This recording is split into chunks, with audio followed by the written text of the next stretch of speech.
철근 폐단. 저는 안전 문제를 이렇게 자꾸 피하고 감추고 출장을 가면서 중간에 직원 둘이 함께 갔는데 2박 3일 일정을 지금 하나도 안 밝히고 계세요.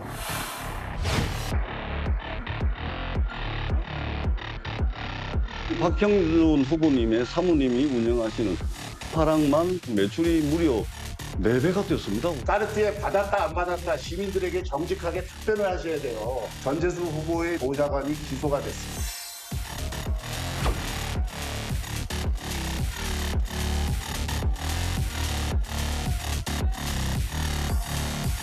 논문을 같이 많이 썼어요. 논문도 많이 쓰다 보니까 정이 당연히 들겠죠. 이제 안 되면 마누라도 이혼하자.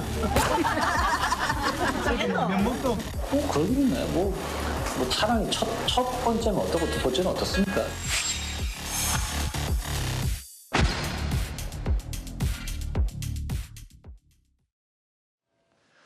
이제 죄송합니다. 이제 지방선거일까지 2주 정도가 남았습니다. 이 시점에서 서울시장 후보들 간의 공세가 더욱 가열되고 있습니다. 오늘 개혁신당의 김정철 서울시장 후보가요, 정원호 후보의 과거 음주폭행 논란과 관련해서 새로운 주장을 또 내놨습니다. 그러니까 당시에 정원호 후보 판결문에 누락된 부분이 있다라고 주장을 한 건데요. 어떤 내용인지 보시죠. 술에 취해서 기억이 안 난다. 그러니까 심신상실을 주장하면서 기억이 날 수는 없습니다. 5.18 때문에 싸웠다라는 것을 기억했다면 심신상실을 주장할 수 없는 거예요. 판결문에는 본인의 폭행이 명확한 잘못이다라는 게 드러나 있고요. 그리고 심신상실을 주장할 정도로 본인이 한 행위에 대해서 제대로 기억하지 못했다는 취지의 주장을 했었다라면 지금에 와서 기억할 수 있는 내용이 아니라고 생각합니다. 30년 전에 기억을 못한 걸 지금 어떻게 기억하겠습니까?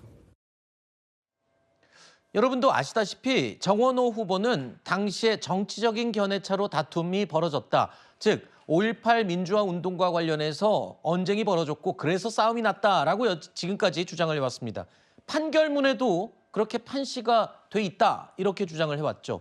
그런데 조금 전에 들으신 것처럼 김정철 후보가 판결문에 누락된 내용이다라고 주장하면서 판결문을 공개했습니다. 그런데 그 공개된 내용을 보면 당시에 정원호 후보가 심신장애를 주장했다라는 겁니다. 심신장애. 그러니까 술에 취해서 기억이 나지 않는 상황이었다라는 주장인 건데, 그렇다면 지금까지 5.18 민주화 운동 때문에 싸웠다라고 주장을 한 거는 어떻게 되는 거냐, 이런 지적이네요. 그렇습니다. 방금 저 기자회견을 한 두 명이 모두 변호사 아닙니까? 네. 천하람 의원도 변호사 출신이고 김정철 개혁신당 서울시장 후보도 변호사 출신입니다. 그리고 과거 신림동에서 알아주던 형사소송법 일타 강사였습니다. 네. 그렇기 때문에 저 주장이 상당히 설득력이 있다고 보여지는데요. 그러니까 핵심은 이겁니다. 정원 후보는 본인이 일관되게 5.18에 관련된 의견 충돌 때문에 싸움을 벌였다고 주장을 하는데, 정작 재판에서는 심신장애, 그러니까 내가 아예 뭐가 뭔지 전혀 알 수 없는 상태였다고 주장을 한 겁니다. 네. 그럼 이건 정면으로 모순되잖아요. 당시의 상황에 대해서 심신장애로 아예 기억이 안 날 정도인데 어떻게 5.18 때문에 싸웠다는 것만 선택적으로 기억을 할 수가 있겠습니까? 네. 그렇기 때문에 정원호 후보가 지금까지 해온 주장이 판결문에 기초해서 보면 대단히 믿기 어렵다 라고 하는 상식적이고 합리적인 내용을 지금 저 두 법률가 출신이 지적을 한 겁니다. 짧게만 덧붙이면은 정원 후보가 계속 5.18을 이야기하는데요. 어제가 바로 그 5.18 광주민주화운동 기념일 아니었습니까? 네. 5.18과 관련해서 의견이 다르면 사람을 때려도 되고 폭력을 해도 됩니까? 그게 5.18 정신은 아닐 겁니다. 정원 네. 후보가 이 문제와 관련해서 더 이상 5.18을 거론하면서 변명하지 않았으면 좋겠습니다. 자, 지금까지 판결문을 제시하면서 5.18과 관련된 견해 싸움으로 다툼이 벌어진 거다라고 계속 주장해 왔었잖아요. 근데 지금 공개한 저 판결문 내용을 보면 심신미약, 그러니까 나는 기억이 안 난다 라고 재판에서 주장했다는 거잖아요. 일단 지금 말씀하신 그 개혁신당 쪽 인사분들이 다 법률가 출신이잖아요. 네. 법률가 출신이라고 한다면 판결문에 왜 이와 같은 내용이 나와 있는지 저는 충분히 알 수 있다는 생각이 듭니다. 그래요? 왜죠? 판결문에 나와 있는 내용은 물론 피고인의 주장이긴 하죠. 네. 보통 형사사건에서 음주 상태의 피고인의 경우에는 심신장애를 주장하곤 합니다. 대부분의 경우가 인정이 되지는 않고 하는 거예요. 네. 이것은 변호 전략 중에 하나입니다. 이것을 정원호 후보가 그 당시에 요구했다라기보다는 오히려 제 생각에는 당시 정원호 후보의 변호를 맡았던 변호사가 변호 전략 중에 하나로 심신장애를 주장을 하자라고 했을 가능성이 저는 높다고 봐요. 네. 현실적으로 지금 이 순간에도 형사사건에서는 법정에 가보시면 심신장애를 주장하는 사건들이 많습니다. 그렇지만 많은 경우에 심신장애가 이 사건에 대해서 감경사유에 이를 정도로 이르지 않기 때문에 판결문에 그러한 부분들을 적시하곤 해요. 저는 제가 봤을 때 이 형사 판결문은 통상적인 수준에 그치는 겁니다. 이 사건 자체가 카페에서 있었던 일이고요. 음주 상태에서 있었던 일 아니겠습니까? 네. 판결문을 보더라도 술을 많이 마신 사실은 인정된다라고 해요. 네. 술을 많이 마셨으니까 이 경우에는 심신장애도 주장할 법하다라는 아마 변호인의 의견을 받아들인 게 아닌가 생각이 드는 것이고요. 여기에 대해서 판단이 나왔던 것뿐입니다. 그래서 그 부분을 좀 말씀 좀 드리고 싶고 앞서 변호사님께서 말씀하신 거 5.18 정신, 5.18 정신에 대해서 이를 모독하는 내용의 대화가 오간다고 한다면 술을 많이 마신 상태에서는 급격하게 흥분해서 이와 같은 폭력 상태가 일어난 것으로 보여져요.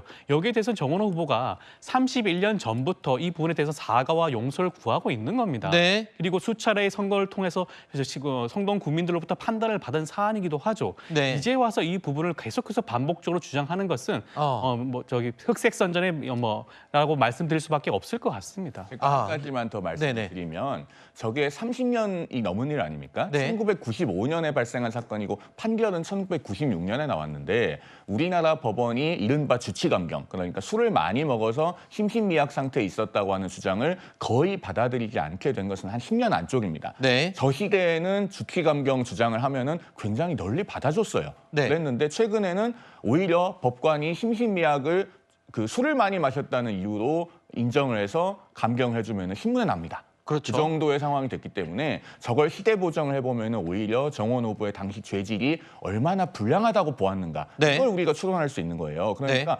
어지간히 나쁜 행동이었으면 웬만하면 주치감경 주장을 받아들여주던 시대였는데 네. 판사가 보기에도 당시 이제 양천구청장의 표현을 빌리자면 관내 유흥업소에서 벌어진 일 아닙니까? 그 일이 너무나 죄질이 나빠 보였기 때문에 이 심신장애, 심신미약 주장도 받아들여주지 않은 것이다. 이런 합리적 추론이 가능한 사안이라고 우리 생각합니다. 조현삼 부원장님 얘기 중에는 아까 그랬어요. 그러니까 그때 당시 술을 많이 마셔서 정말 정신이 없고 인사불성인 상태였는데 5.18 얘기가 나왔고 그러면은 극도로 흥분해서 싸움이 났을 수 있다. 하지만 술이 취해서 기억은 못하는 거다. 이런 설명인 거죠. 아니요, 제가 다시 한번 말씀을 좀 드리면 그러한 주장을 했다라는 겁니다. 그 당시 변호인을 통해서 이런 심신장애를 주장을 했다고는 하지만 이것이 인정되지 않았다. 앞서 변호사님께서 말씀하신 것처럼 인정되지 않았다는 것은 술을 많이 마셨다고 하더라도 그 당시의 모든 사정을 기억을 할 수 있는 정도였다. 본인의 행위에 대해서 책임을 질 수 있는 사정이었다고 법원이 판단을 한 것이거든요. 네. 그렇다고 한다면 지금 주장하는 것처럼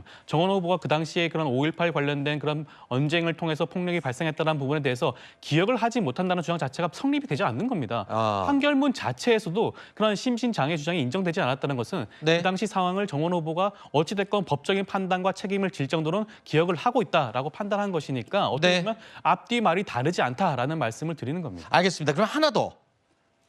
김정철 후보 주장 중에 이게 있습니다. 정원호 후보는 지금까지 그 피해 당사자에게 사과를 했고 양해를 구했다라고 이야기를 해왔는데 판결문에 보면 장량 감경이 없는 걸로 봐서 반성이나 피해자와의 합의가 없던 걸로 보인다라고 또 김정철 후보가 주장하고 있어요.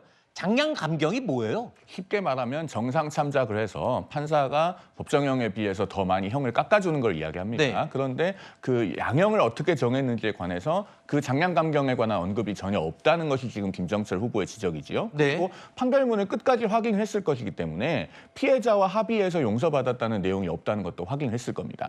그러면은 최근에 저 사건의 피해자가 물론 음성이 변조되긴 했지만 녹취록이 등장한 것도 이해가 되죠. 그 국민의힘에서 공개한 당시 피해자의 녹취록을 보면은 뭐 5.18 그런 얘기 전혀 없었다 이렇게 주장도 하고 있지 않습니까? 그러니까 그때도 피해자와의 합의 그리고 피해자로부터 용서 이런 것은 없었던 것으로 보여집니다. 있었다면은 네. 판결문의 중요한 양형 사유로 기재하지 않을 이유는 없어 보이죠. 그렇죠. 저희도 녹취 주진우 의원 측에서 공개했을 때 저도 기억이 납니다만 사과나 반성 없었다라고 피해자 측에서 얘기를 했고 지금 이 장량 감경이 없는 걸로 봐서 사과나 반성이 없었다라고는 주장 두 번째 나왔거든요. 근데 정원호 후보는 지금까지 사과도 했고 반성도 한다고 얘기를 하고 있습니다. 그럼 뭐가 앞뒤가 안 맞는 부분이 있지 않나요?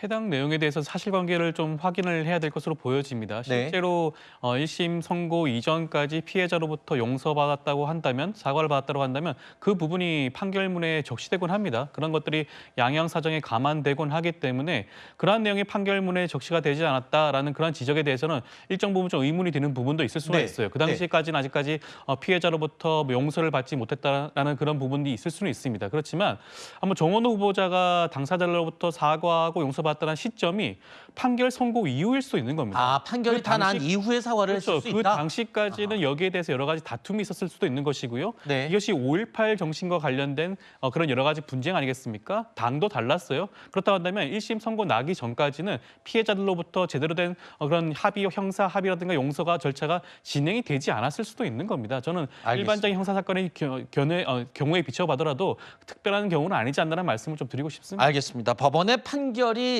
나올 때까지는 사과를 하지 않았지만 그 이후에 사과를 하고 용서를 받았으면 판결문에 당연히 장량 감경이 없을 수 있지 않느냐. 뭐 합당한 얘기인 것 같습니다. 시점이 다르면 그럴 수가 있겠죠. 자, 어쨌든 31년 전 폭행 사건에 대해서 새로운 주장이 나와서 오늘 정치라이브 저희가 첫 번째 이슈로 다뤄봤는데요.